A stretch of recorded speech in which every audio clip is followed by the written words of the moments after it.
ketika seorang arsitek mulai melakukan perencanaan, secara prosedural mereka harus tahu dulu fungsi bangunan ini apa, kemudian kebutuhannya apa, lalu di situ nanti akan dibuat gambar berapa blok yang dibutuhkan.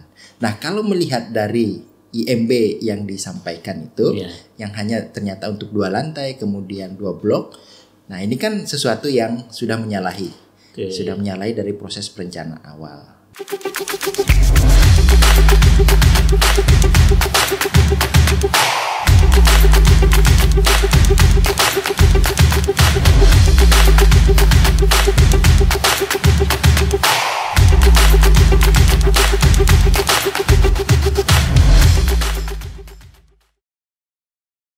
Assalamualaikum warahmatullahi wabarakatuh. Ketemu kembali dalam podcast Radar Banjarmasin paling paham soal Banua. Pemirsa podcast, banyak pertanyaan yang masuk ke kami yang menanyakan masih terkait dengan peristiwa ambruknya ruko 3 lantai Alfamart. Setelah sebelumnya kami menghadirkan salah satu korban selamat, hari ini kami kembali menghadirkan narasumber berkompeten. Beliau adalah Dr. Engineering Insinyur Akbar Rahman STMT IAI, Pak ya. Beliau adalah Ketua Program Studi Arsitek di Fakultas Teknik Universitas Lampu Mangkurat. Kenapa kami menghadirkan beliau? Secara kompetensi keilmuan kita pengen tahu lebih dalam. Kita pengen mendapatkan perspektif kajian teknis sampai bagaimana sampai bisa bangunan itu runtuh, Pak ya. Dan kita akan berbincang banyak dengan beliau dan saya ingin menggali lebih dalam tentu dari perspektif keilmuan beliau bagaimana bangunan-bangunan yang juga ada di Kalimantan Selatan apakah bisa mengalami atau berpotensi juga mengalami kegagalan konstruksi. Terima kasih Pak Akbar sudah berkenan hadir dalam podcast Radar Banjarmasin. Apa kabarnya hari ini? Alhamdulillah baik. Alhamdulillah baik. Sebelumnya kami juga mengucapkan terima kasih kepada Radar Banjar mengundang kami sebagai narasumber. Baik. Akbar, kita mengundang Bapak untuk tahu lebih dalam bagaimana peristiwa runtuhnya ruko Alfamart. Kita mulai dari pertanyaan masyarakat yang sangat awam. Melihat bangunan ruko 3 lantai yang biasanya kalau ruko itu kan kalau dia mengalami kegagalan konstruksi atau ambruk atau apa nggak langsung blok gitu ya. Paling nggak miring dulu atau retak dulu dan segala macam. Kok ini bisa langsung tiba-tiba blok kayak gitu? Menurut perspektif kajian teknisnya gimana itu? Baik, sebelum masuk ke itu mungkin kita perlu melihat dulu penyebab kenapa suatu bangunan itu bisa runtuh atau mengalami kegagalan konstruksi. Ada 5 hal penyebabnya. Itu yang pertama adalah di awal proses awal itu adalah perencanaan dan pelaksanaan konstruksi. Yang kedua adalah perubahan fungsi dari bangunan itu. Terus yang ketiga adalah jika terjadinya renovasi bangunan sementara terjadi sebuah kesalahan konstruksi di dalamnya. Kemudian yang keempat adalah kesengajaan bangunan itu diruntuhkan. Dan yang terakhir ini juga sangat penting yaitu adalah faktor bencana alam. Faktor bencana alam terkadang itu membuat pengaruh besar juga terhadap bangunan itu terjadi kegagalan konstruksi. Jadi 5 hal itu yang menyebabkan. Nah, coba kita analisis nanti satu persatu terkait dengan apa yang terjadi di gambut itu. Oke, dari 5 hal yang paling mendekati kemungkinan dari kajian perspektif keilmuan konstruksi, apa yang paling mendekati dari 5 ini? 1, 2, 3, 4, 5 penyebabnya kira-kira. Yang pertama kalau kita mendapatkan informasi dari masyarakat, kemudian pemberitaan yang beredar, itu faktor perencanaan di awal itu ada pengaruhnya. Perencanaan. Kemudian ada juga penyampaian terkait pasca banjir, artinya ini adalah bencana. Nah, memang kalau terkait yang bencana ini kita harus melakukan pengkajian lebih lanjut. Artinya pendalaman materi itu. Karena kalau ini kita jadikan justifikasi secara umum, ini akan berefek terhadap masyarakat secara umum juga.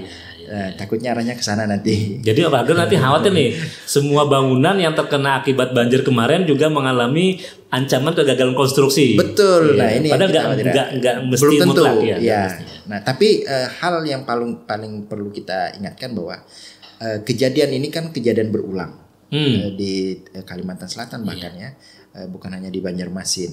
Jadi pengkajian secara komprehensif itu sangat dibutuhkan. Dan jangan lupa setelah didapatkan data informasi hasil penelitian itu dipublikasikan kepada masyarakat supaya itu menjadi edukasi masyarakat secara umum gitu. Oke. Nah itu. Pak, ini kan masih dalam proses penyelidikan. Ya. Masih dalam proses mencari identifikasi penyebab utama. Betul. Bahkan pihak kepolisian sudah menghadirkan pakar lab forensik dari Surabaya untuk melakukan pemeriksaan. Ya. Pertanyaannya nih, dari Fakultas Teknik ada nggak dilibatkan untuk melakukan kajian itu? Yang pertama. Ya. Jadi kita juga mendapat informasi dari kolega kita di Fakultas Teknik itu masuk pada bagian tim forensik itu. Jadi melihat bagaimana struktur dari bangunan yang runtuh itu. Jadi kita dilibatkan. Oke, Fakultas Teknik dalam hal ini sebagai tenaga ahli secara teori keilmuannya itu dilibatkan untuk melakukan analisis juga ya. Betul. Nah, kedua, ini kan pertanyaannya menjadi semakin terang ya ketika masyarakat menduga-duga. Ya. Hasil penyidikan awal disebutkan dan ditemukan bahwa ternyata peruntukan IMB itu tidak sesuai dengan kondisi bangunan yang ada di lapangan. Yang terbangun ya. Iya, kan IMB informasinya kan peruntukan 2 lantai. Betul. Ternyata rukonya 3 lantai. Nah, ini kalau dari 1, 2, 3, 4, 5 penyebab ini kan salah satu poin yang disebutkan di awal di nomor 1 tadi. Betul. Itu sangat pengaruh nggak? Sangat berpengaruh. Sangat Makanya berpengaruh. itu tadi di awal. Ketika seorang arsitek mulai melakukan perencanaan, secara prosedural mereka harus tahu dulu fungsi bangunan ini apa, kemudian kebutuhannya apa, lalu di situ nanti akan dibuat gambar berapa blok yang dibutuhkan.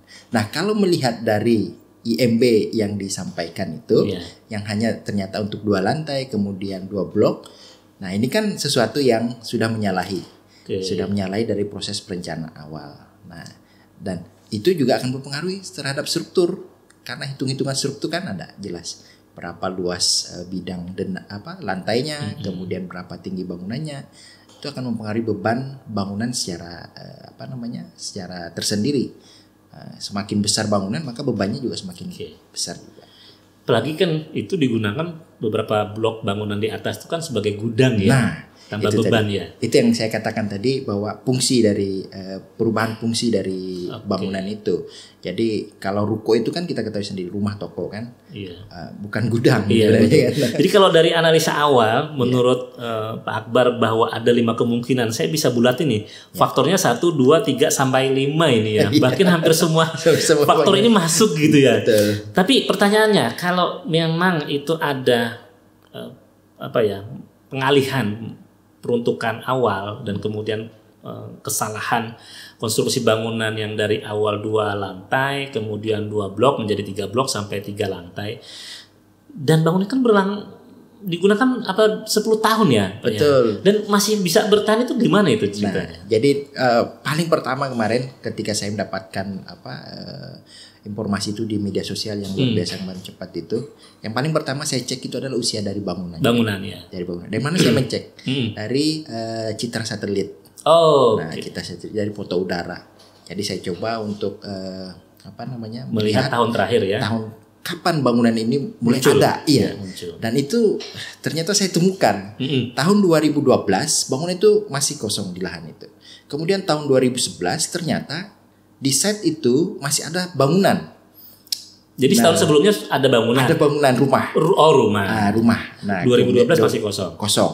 2013 muncullah bangunan itu. Artinya kalau kita hitung yang pertama bangunan itu baru berusia 10 tahun. 10 tahun. Nah, kemudian artinya bangunan itu sempat kosong selama 1 tahun. Dan ada fungsi bangunan sebelumnya. Nah, kalau itu dibongkar, artinya ada proses land cleaning pada tahun 2012. Artinya karena fungsi awalnya adalah bangunan juga, paling tidak pondasi-pondasi bangunan yang sebelumnya itu harus dibersihkan juga dong. Nah, ini nggak tahu ya. Ini tidak tahu. Nah, ini bahaya juga. Pengalaman kita di lapangan kadang pekerja itu ini sudah masuk proses pelaksanaan di awal ya.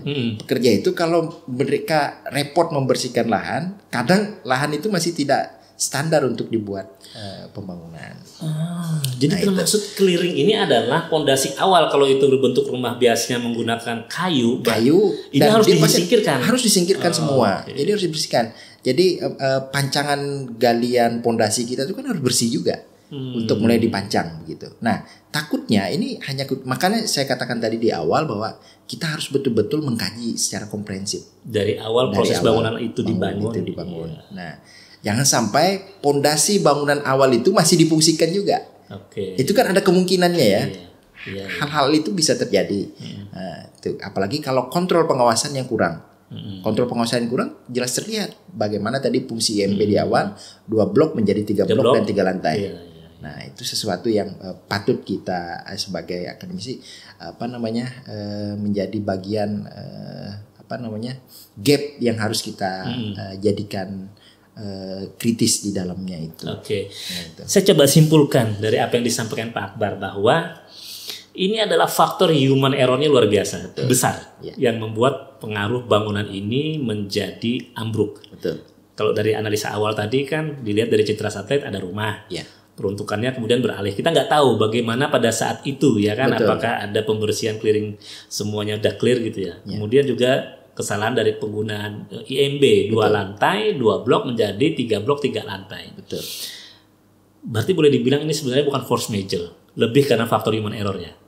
Ada indikasi ke sana. Indikasi arahnya ke sana. Baik, Pak Akbar.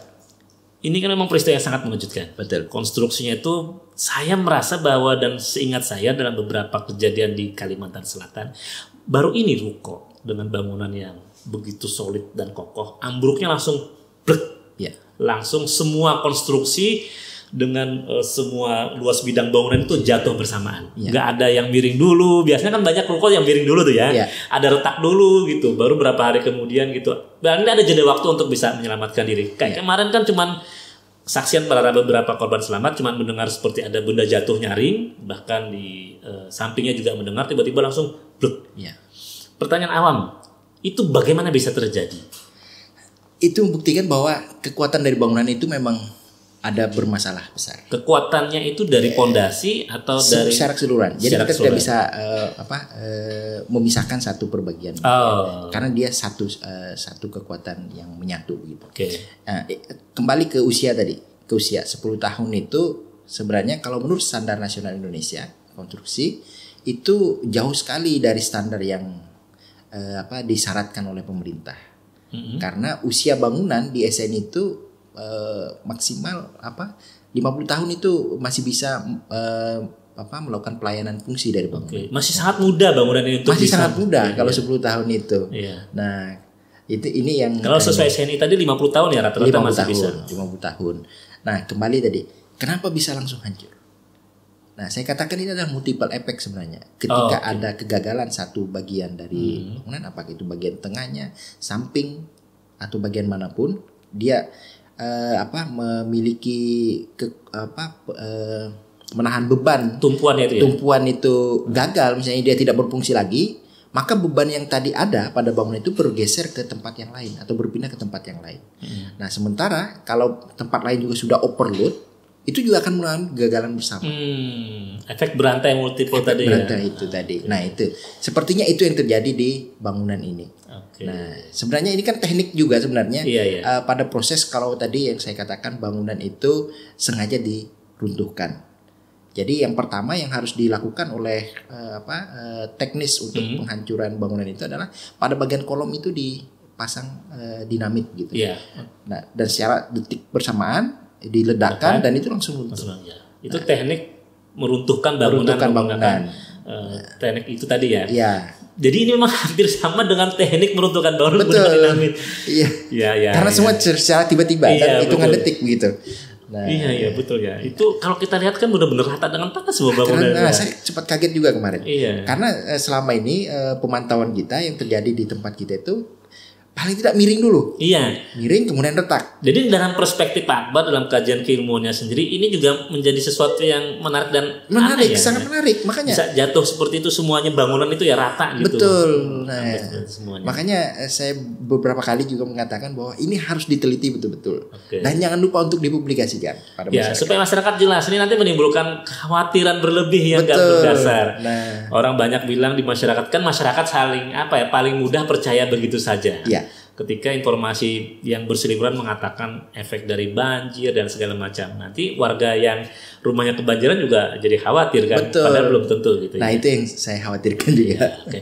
Pak Akbar, saya mengutip dari kesaksian Reza ketika kami undang kemarin, dia bercerita bahwa pada saat itu dia diceritakan oleh si Lia, salah satu pegawai Alfamart yang mengaku beberapa jam sebelum peristiwa itu dia sudah dengar dengan pegawai yang lain seperti bunyi-bunyi benda jatuh di atas, tapi mereka masih belum paham ini adalah apa gitu. Mereka hanya berpikir bahwa seperti ada sesuatu gitu ya, tapi nggak langsung menangkap bahwa ini adalah tanda bahwa kekuatan bangunan sudah mulai lemah, konstruksinya sudah mulai labil.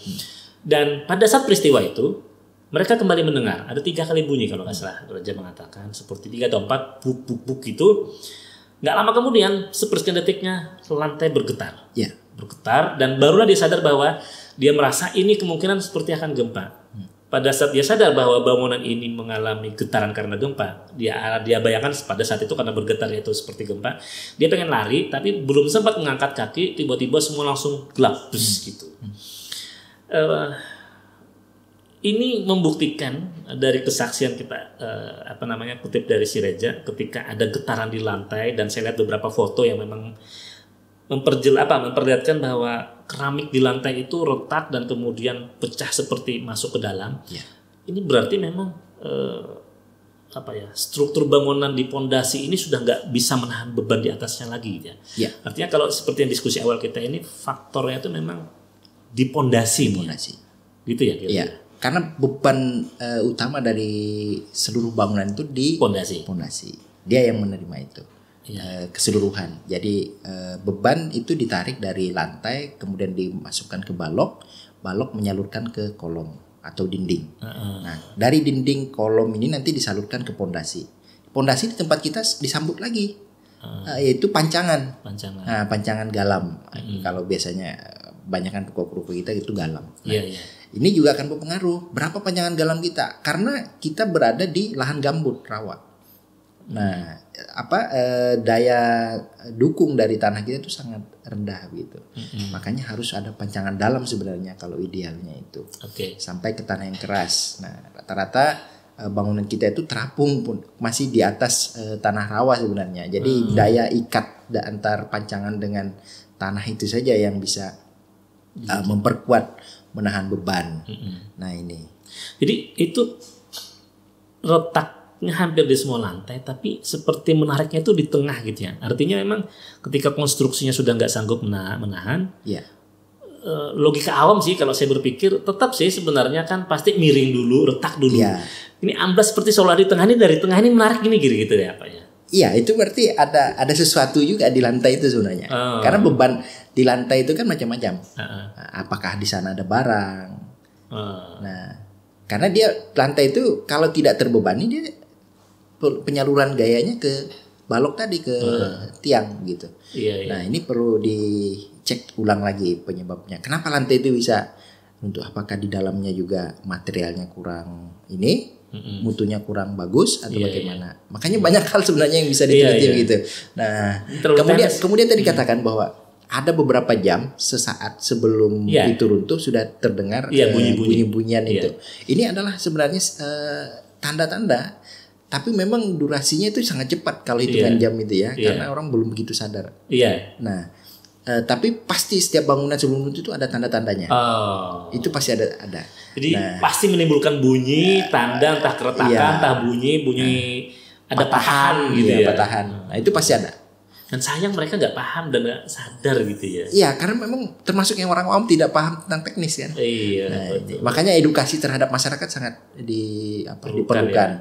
Nah, ini apalagi di tempat kita itu tadi sering terjadi kegagalan bangunan. Jadi paling tidak masyarakat tahu tanda-tanda bangunan itu sebelum runtuh itu apa, atau sebelum terjadi keruntuhan itu penyebabnya apa. Jadi yang pertama mungkin kalau secara durasi yang lebih panjang itu bisa dilihat dari mulai ada retakan pada sisi-sisi bagian struktur utama.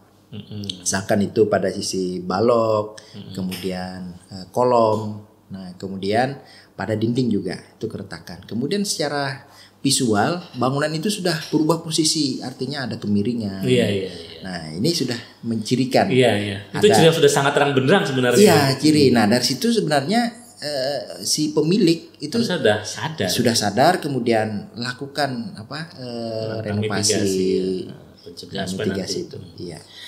Pak Akbar, melihat kondisi bangunan, mungkin udah melihat foto-fotonya yang banyak beredar ya. Kalau dari kajian teknis ketika konstruksi bangunan ambles dan ambruk semuanya itu, saya nggak tahu apakah di teknik ada bicara soal bagaimana peluang kemungkinan hidup seorang yang terjebak itu ketika kena runtuhan bangunan. Tapi kita melihat dari banyak korban, cukup banyak juga yang selamat. Betul. Kira-kira nih Pak Akbar, apa yang membuat kemudian mereka itu bisa selamat? Apakah runtuhan yang bisa menahan fondasi di lebih atas sehingga ada ruang dan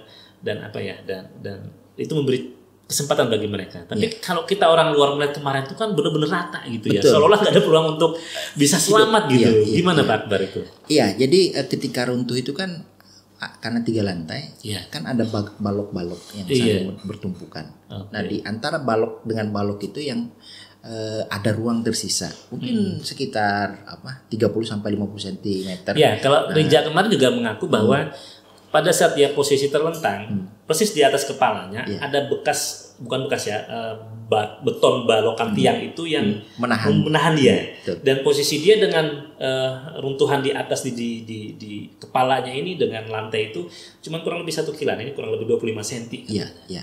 Nah, ini sebenarnya beruntung ya, karena Alfamart itu 2 blok yang disewa, kemudian sisi bloknya itu dibongkar dindingnya kan? Iya, betul. Nah, ketika hancur itu berarti tidak ada bagian material dinding yang ini. Nah, itu yang membuat ada ruang. Tapi berbeda di lantai 2 dan 3-nya kan. Nah, itu kan batanya kan menghancur dan mengisi bagian antar balok tadi. Itu. Di lantai dasar itu karena sisi 2 blok ini yang di tengah dipisah sehingga dia loss semuanya. Betul. Nah, itu memberikan ruang tadi bongkaran atau hancuran dari bata-bata itu tidak memenuhi ruangan. Nah, itu. Dan juga diingat di situ kan ada lemari, ada rak. Nah, itu juga menahan. Iya, menurut Pak Konrja juga gitu. Iya, bahwa ada rak di sampingnya dan bekas makanan-makanan yang masih bisa dia jangkau untuk ini. Iya. Oke, Pak, kalau bicara soal konstruksi ini orang awam agak susah ya mencoba menangkap. Saya mencoba menyederhanakan karena supaya bahasanya juga yang mendengar ini supaya mengerti kenapa sih seperti itu gitu ya. Oke, jadi kalau 5 penyebab tadi yang disebutkan tadi, presentasinya saya bisa katakan dominasi yang paling utama itu adalah poin 1, perencanaan di awal, peruntukan yang berubah, kemudian faktor bencana tadi banjir ya. Jadi artinya 1, 2, 3 ini yang paling dominan. Betul. Dari sisi faktor itu. Nah, ini kan menjadi sebuah pembelajaran yang paling berharga bagi para masyarakat yang berdiam atau menggunakan bangunan dengan konstruksi seperti itu. Betul. Tapi mereka kan nggak tahu, ada yang menyewa, ada yang cuman numpang dan sebagainya, dan kan rata-rata masyarakat yang membangun ruko itu kan tidak menggunakan konsultan perencana, tidak menggunakan kontraktor yang memiliki standar dan segala macam, hanya menggunakan tukang-tukang tradisional. Nah itu. Kira-kira nih gimana ini kondisi bangunan-bangunan yang lain dari sisi arsitek dan ilmu teknik sipil? Iya. Jadi yang pertama, kalau beberapa tahun terakhir ini itu memang pemerintah sudah intensif ya untuk memperbaiki kualitas bangunan yang ada. Dengan adanya proses IMB, itu ada tim bangunan gedung yang mereview sebelum bangunan itu dibangun. Kemudian PABG juga demikian. Jadi kalau kita hitung, kalau prosedur itu diikuti oleh setiap bangunan yang akan dibangun, itu sudah melewati review oleh tenaga ahli. Itu sudah berjalan. Kalau di tempat kita rata-rata 3 tahun yang belakangan sudah. Nah, yang permasalahannya kan tadi bangunan yang sudah lama itu. Iya. Nah, pada proses itu sekarang itu sebenarnya untuk bangunan-bangunan publik, kemudian bangunan-bangunan yang fungsinya kompleks atau ada perubahan fungsi, itu harus melalui studi layak fungsi namanya.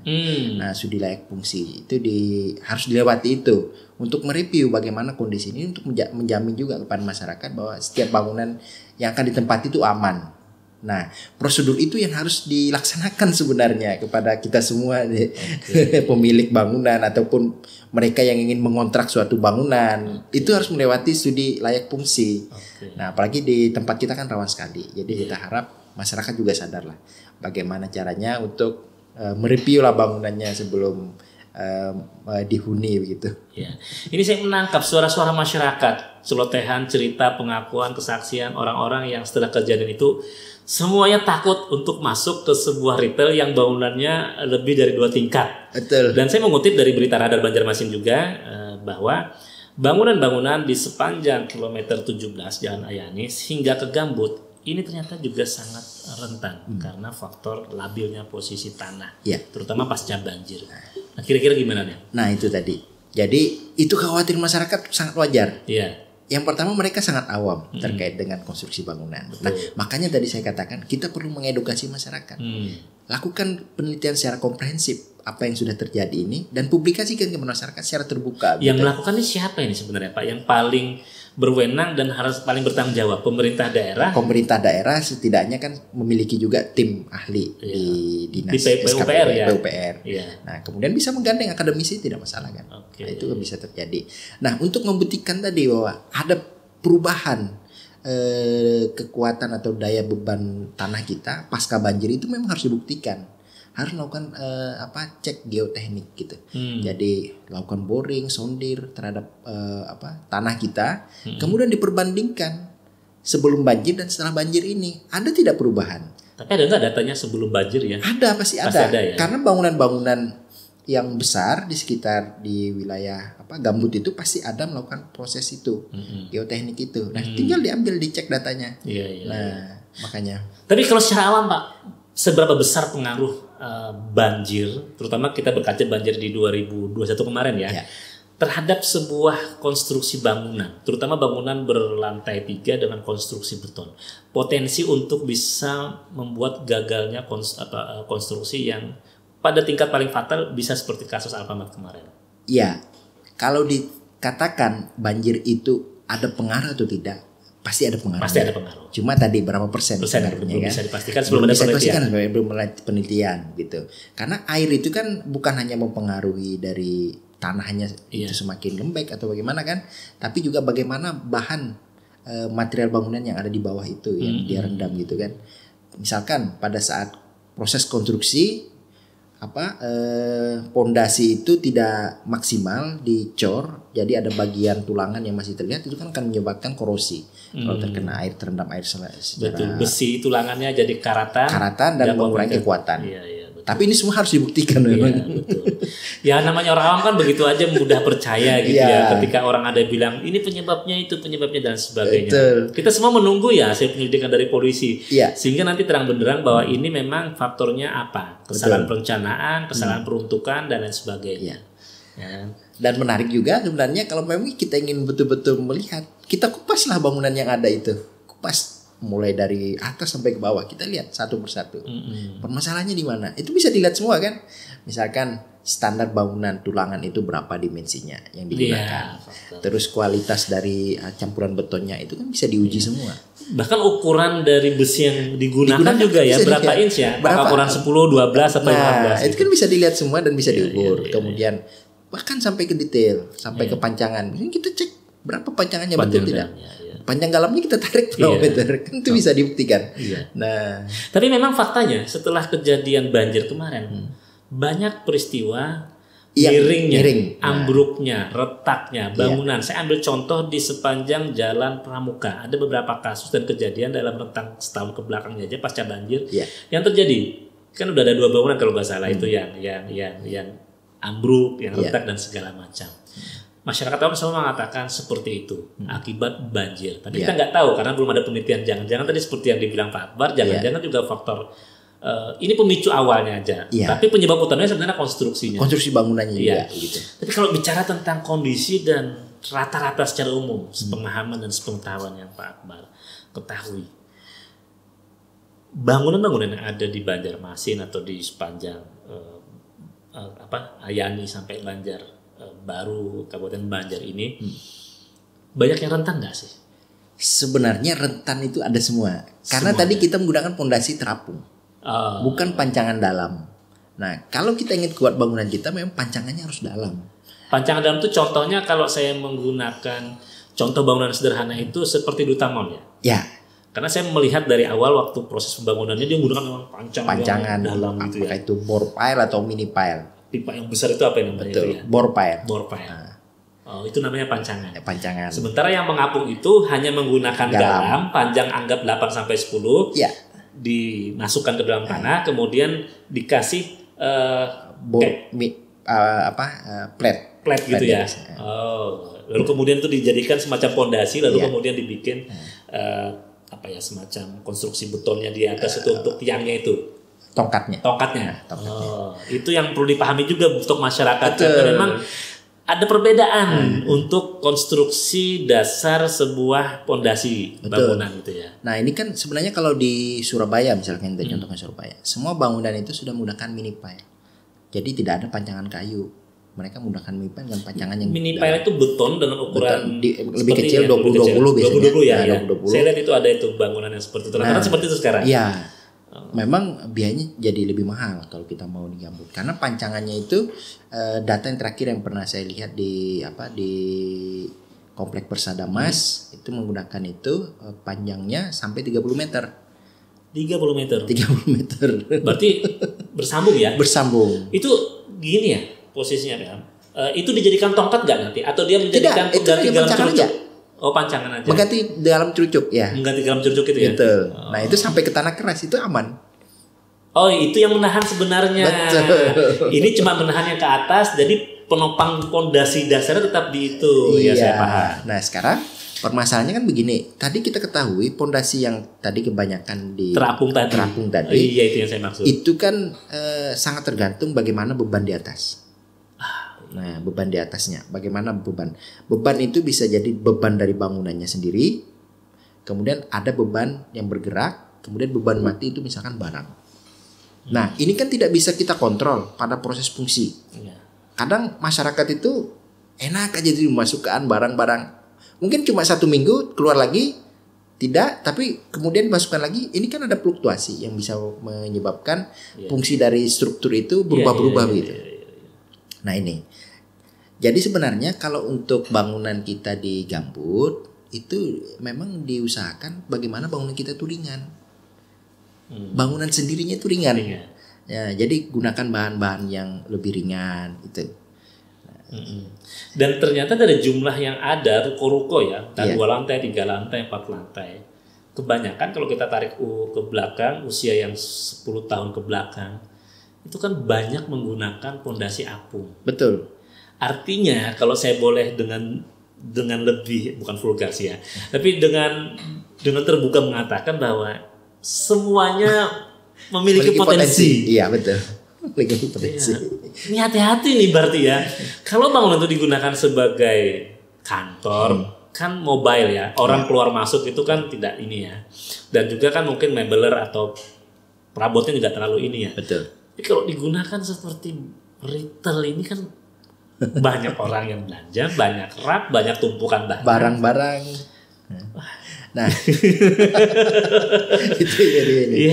Itu kan sesuatu yang kemungkinan pada saat perencanaan tadi tidak terhitung itu. Ya karena memang peruntukannya kan belum berubah fungsi. Ketika daripada nganggur, ada yang mau nyewa buat ruko, ya udahlah diinikan aja. Gitu ya. Dan mungkin nggak untuk ruko mungkin ya. Nah, iya. Nggak, maksudnya ruko itu kan nanti biasanya kayak retail kan banyak barang ya pasti jadi bebannya tambah gitu ya. Iya. Pak Akbar sarannya gimana nih? Kalau memang itu benar-benar ada potensi, ya kan, ancaman, kegagalan konstruksi karena memang faktor alam tadi, faktor perencanaan, Karena kita nggak tahu loh ya, bisa jadi memang kasus yang sama juga banyak dialami bangunan lain yang peruntukannya IMB. Mohon maaf mungkin ya, banyak juga masyarakat prosesnya kan IMB ngurusnya susah, anunya mahal. Ya udah dibuat 2 lantai tapi ternyata kan peruntukannya justru 3 lantai. Jangan-jangan itu juga banyak ya kayak gitu ya. Dan apa yang harus dilakukan dan bagaimana ini? Oke, satu dulu yang saya mau komentari terkait IMB tadi. Proses IMB dulu memang dikatakan sangat sulit ya. Karena timnya juga harus mereview satu persatu. Nah, tapi sekarang sudah bukan IMB, PBG, Persetujuan Bangunan Gedung. Persetujuan bangunan gedung. Ini udah berapa tahun terakhir yang dimulai? 2 tahun ini. 2 tahun. Sejak 2021 kemarin. Oke. Jadi dalam undang-undangnya yang disebutkan bahwa dalam membuat bangunan itu harus ada izin PBG. Bukan IMB lagi. Bukan lagi IMB. Persetujuan Bangunan Gedung. Dan sangat mudah mengurusnya.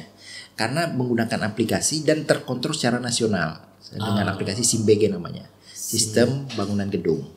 Nah, itu dari Kementerian PUPR. Jadi semua data se-Indonesia itu PUPR pusat bisa mencek. Itu kan yang 2 tahun ke belakang yang dibangun. Artinya boleh dijamin usianya masih sangat muda, di bawah 5 tahun lumayan relatif aman. Karena sudah memenuhi standar-standar itu.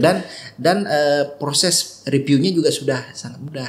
Karena apa? Di sana ada tenaga ahli, dan tenaga ahli ini fungsinya bukan untuk menunjukkan ini yang salah, ini yang keliru, tidak. Tapi mereka diminta untuk mengarahkan. Kalau melihat ini ada kesalahan di sini, diberikan solusinya. Nah, jadi kita menyampaikan kepada masyarakat bahwa proses PBG sekarang itu lebih mudah dibandingkan IMB. Kalau ingin cari aman dan selamat, ya harus memenuhi prosedur itu. Nah, pertanyaan yang ke belakang gimana nih? Nah, kemudian saran tadi yang pertama, kita harus betul-betul belajar dari kejadian di Gambut ini. Jadi kita mulai dari situ, lakukan penelitian secara komprehensif, semua bagian dilihat. Mulai dari tanahnya, pondasinya, struktur bangunan yang digunakan, materialnya tadi, bahannya, kemudian bagaimana desainnya. Nah, desain dari bangunan itu, dari situ nanti dipublikasikan kepada masyarakat. Bahwa ini loh penyebabnya. Nah, dari situ pasti akan tenaga ahli memiliki rekomendasi-rekomendasi yang harus dilakukan. Dari sini nanti untuk bangunan-bangunan yang sudah memiliki indikasi ada tanda-tanda tadi kegagalan, itu sebaiknya direview aja. Dilakukan studi layak fungsi. Nah,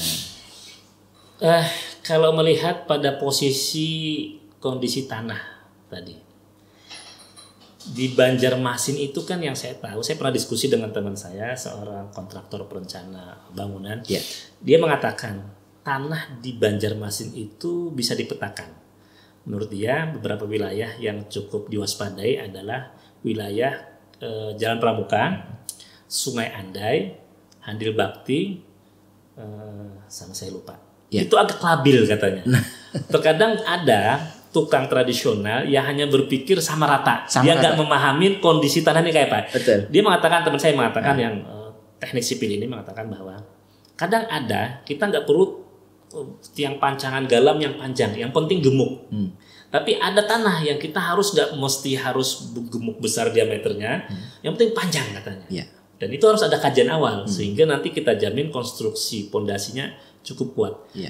Nah, masyarakat perlu tahu nih, Pak Bar, menurut penelitian yang mungkin pernah dilakukan oleh Fakultas Teknik, bagaimana kondisi tanah di Banjarmasin secara umum? Kita bicara Banjarmasin ya. Dan apa kerentanan dan wilayah mana yang mungkin perlu diwaspadai kira-kira?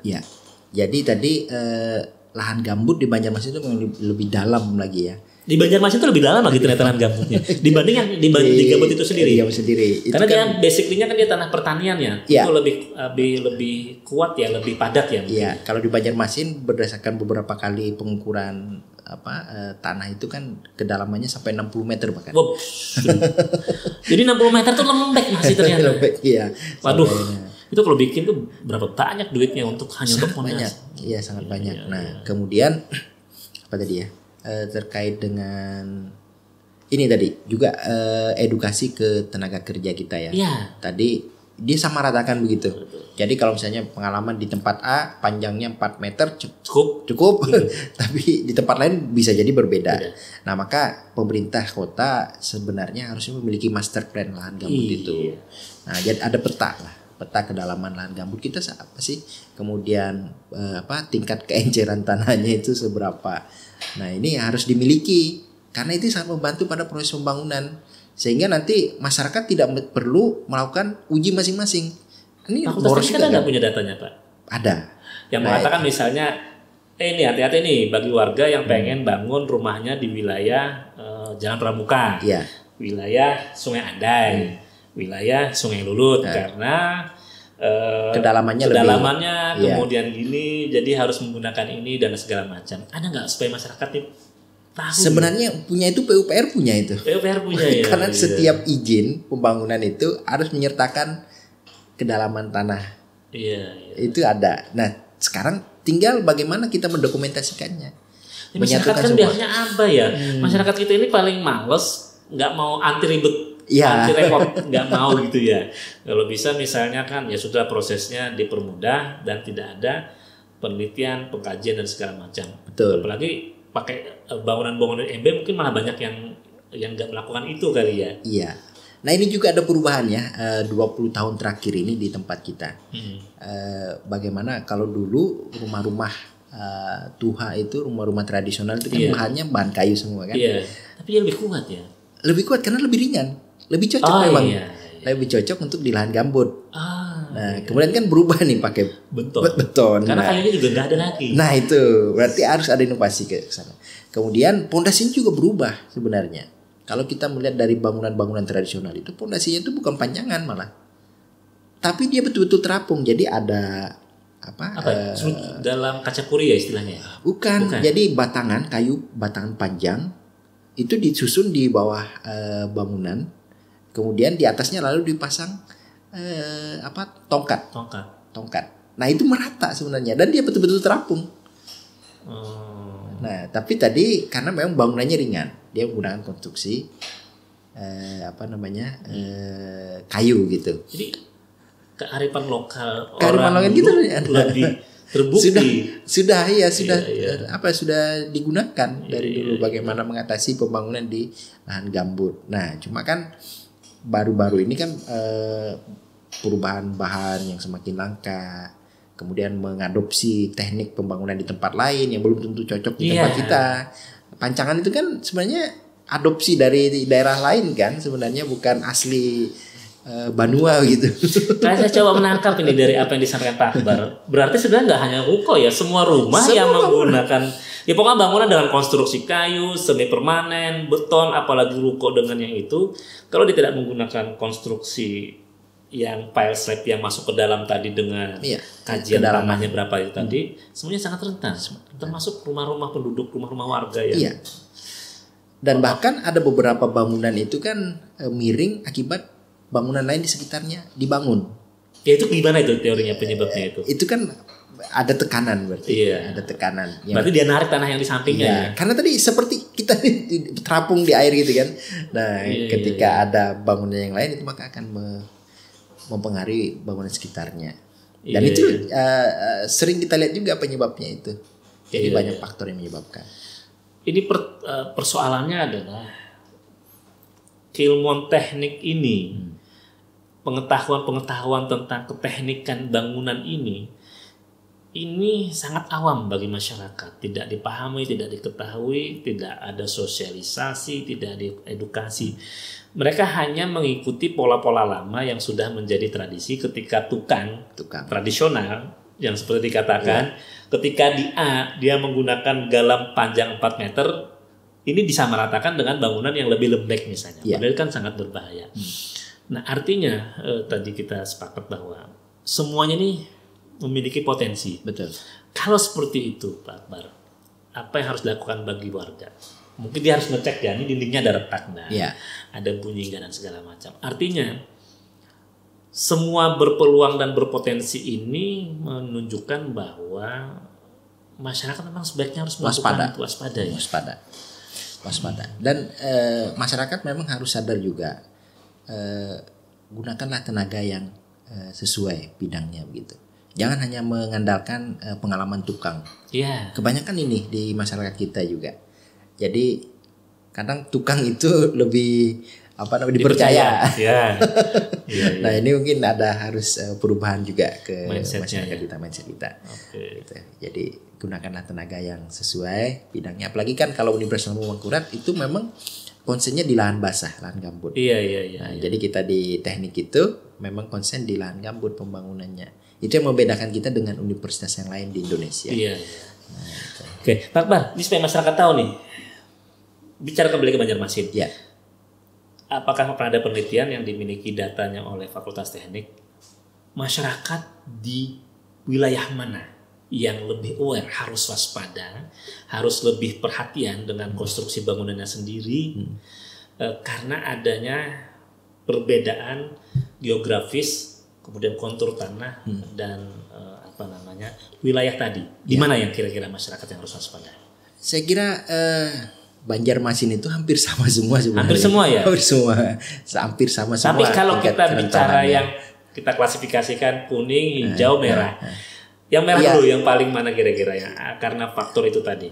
Iya, tadi yang disebutkan tadi yang kemarin kena banjir itu potensial sekali ya. Jadi ini masyarakat Sungai Lulut, Jalan Pramuka. Iya. Dan memang terbukti di Jalan Pramuka ada berapa kali kasus kejadian. Betul. Itu sangat potensial. Oke, nah ini juga sangat diwaspadai ya. Dan terakhir 2 kasus yang ini adalah di Jalan Mahatkasan ya, daerah Gatot Subroto. Itu juga kena banjir. Betul. Waduh. Jadi masyarakat yang memiliki bangunan entah itu rumah, ruko, ya kan, dengan konstruksi semi permanen, kayu atau beton, semuanya mulai sekarang harus aware nih, harus peduli, harus perhatian nih, lihat nih ya. Cara yang paling mudah untuk mengetahui tadi seperti yang disebutkan, kalau konstruksi kayu kayak apa, kayak semi permanen kayak apa, beton gimana, itu yang untuk mengetahui ini ada ancaman potensi. Dilihat pada bagian-bagian struktur utamanya. Struktur utamanya itu di mana? Jadi dari kolomnya tadi, balok, kemudian kalau perlu untuk rumah nih khususnya nih, dicek di bawah pondasinya. Nah di bawah itu beberapa rumah yang miring itu penyebabnya adalah sunduk dari pondasi itu patah. Nah, ini tolong dicek karena kekuatan dari pondasi kalau menggunakan kaca puri tadi itu hanya disunduk. Menghubungkan sunduk dengan galam. Ketika sunduk itu patah, tongkat ini sudah langsung ke tanah. Gantung ya. Nah, itu. Ya, jadi bagi masyarakat yang masih belum paham apa itu sunduk, yang saya tahu ini adalah tongkat. Biasanya mungkin ulin ya. Betul. Ada berbagai macam ukuran, 10-10 atau 5-10. Nah, di sini dia nancep ke tanah, kemudian ada sunduk. Betul. Sunduk inilah yang bertumpu pada kayu galam yang di bawahnya tuh ada lapak. Ya. Betul. Jadi gini ya, lapaknya gini, kemudian di sini. Nah, baru ini tongkat. Betul. Ya. Nah, memang kalau sunduk itu patah, maka tongkat itu langsung ke tanah. Iya. Langsung turun dia.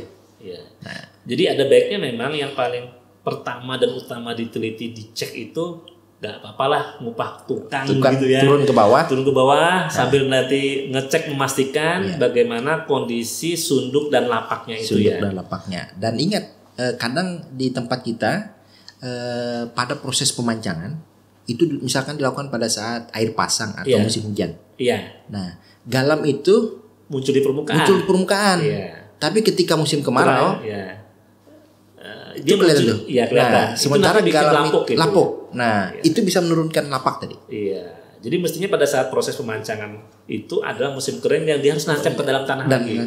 Keringnya masuk sekitar 10 sampai 15 cm. Nah, itu. Nah, ini teknis bangunan yang harus dipahami masyarakat juga. Iya, kadang gini yang saya tahu Pak Akbar.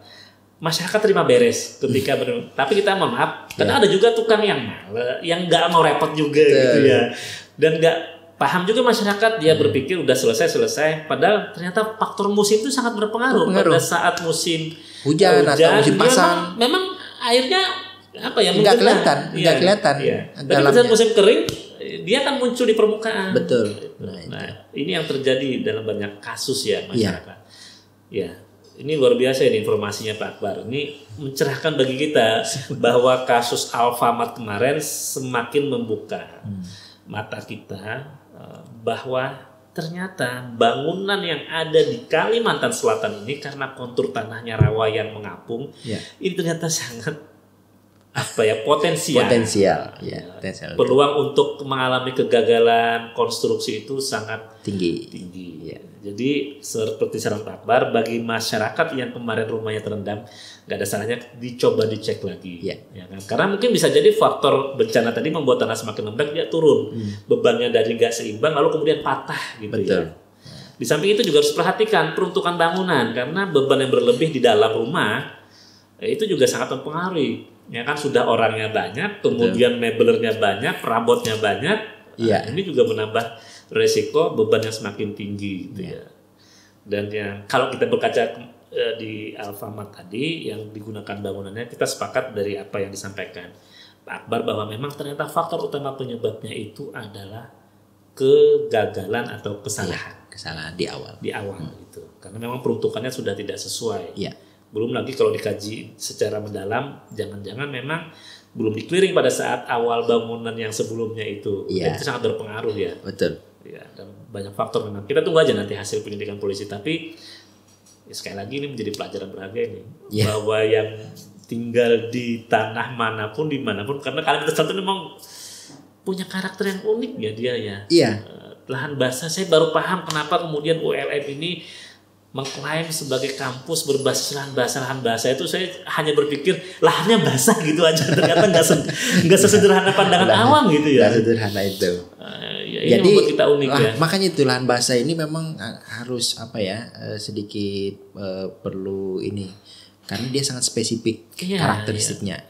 Jadi pada musim hujan kan 1 tahun terakhir ini kita luar biasa basah ya. Nah, hujan sering itu kan tanahnya akan menjadi lebih lembek gitu. Tapi nanti kalau pada musim kering tuh sangat kering dia.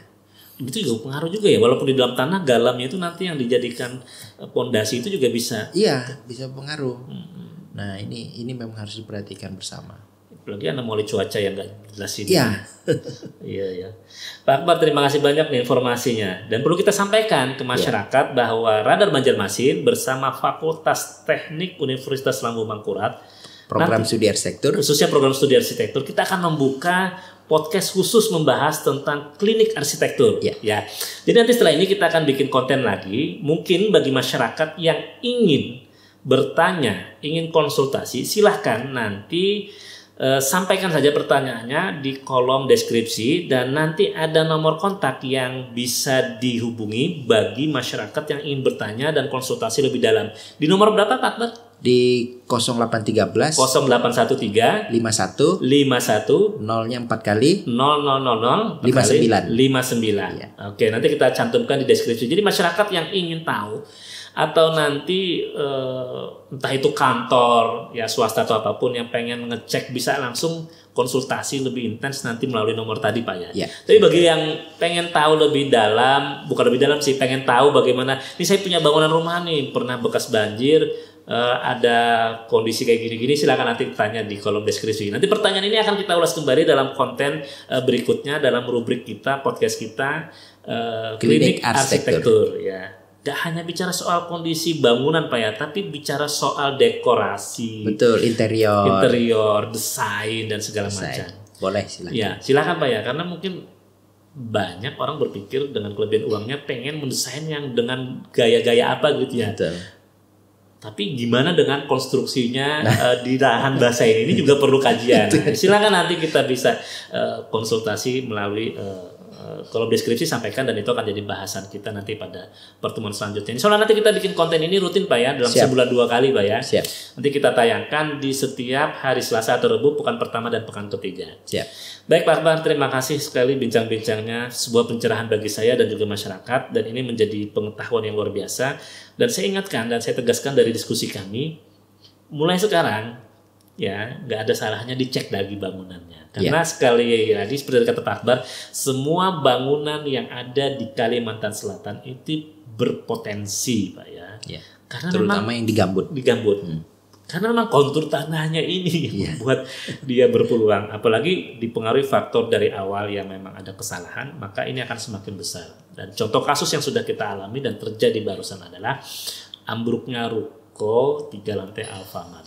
Seperti itu Pak Akbar ya. Siap. Ya. Baik, sekali lagi terima kasih Pak Akbar, dan kita akan bikin konten lagi. Kita tunggu nanti pertanyaan dari masyarakat yang ingin tahu lebih jauh bagaimana hal-hal menyangkut apapun, masalah bangunan, interior dan lain sebagainya. Silakan nanti sampaikan saja pertanyaan dan juga bisa langsung menghubungi ke nomor yang sudah disebutkan tadi. Siap. Sekali lagi terima kasih Pak Akbar, dan kita akan ketemu kembali dalam podcast selanjutnya. Terima kasih. Assalamualaikum warahmatullahi wabarakatuh. Waalaikumsalam warahmatullahi wabarakatuh.